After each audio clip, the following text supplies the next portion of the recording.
Well, now it's time for our weekly visit to Fed Farmers HQ, and President Don Nicolson is on the line from Wellington. G'day Don. Well, last week at the Meat and Wool AGM in Gore, Federated Farmers took a pretty tough stand on NAIT. Can you explain why? Well, Federated Farmers has never been convinced that the tests for the NAIT concept are met, and so we have asked Meat and Wool New Zealand to cease funding any more of the NAIT initiative. And we've also asked that a referendum be held on the NAIT concept because we think the farmers of New Zealand need to really understand what they're up against. We have asked many questions of the NAIT governance group. We've had some answers. We're not happy entirely with them. And we are, as the Minister suggests, we're waiting for the cost-benefit analysis review, so business case 2 to roll out, and that should be dealt to by the end of June. Business case 1 had some anomalies in it. I'm yet to be convinced, and the Federation's yet to be convinced, that business case 2 can make the NAIT concept work.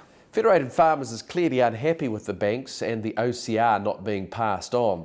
Do you think the Fed's stance is having an impact? Well, Federated Farmers has been calling the banks to account to make sure that the OCR cuts that we've had since early December are passed through to the borrowers, especially in the farming sector. And we're finding that less than 50% of that OCR cut has translated into overdraft interest rate reductions inside the Farmgate. Obviously, we also have some concerns that fixed rate mortgages, people have to wait till they're rolled over or else pay the break fees.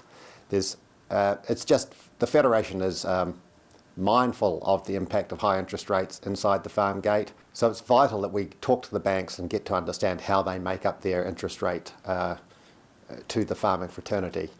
We're concerned that some of their margins have changed. We just want to know why.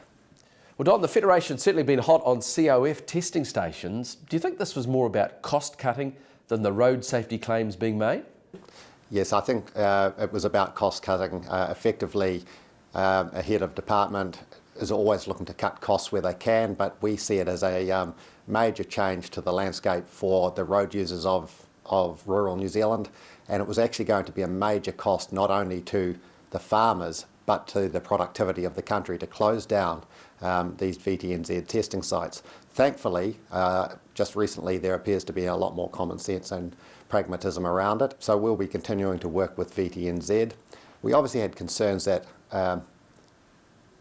leading up to the testing, the further the farmers were going to have to, and transport operators in rural New Zealand were going to have to travel with their vehicles, and some of them are quite slow, was going to also be blockages, create blockages on main highways. Surely that's not what New Zealand travellers expect, and nor would we. Well, thanks very much, Don. That was Federated Farmers President Don Nicolson.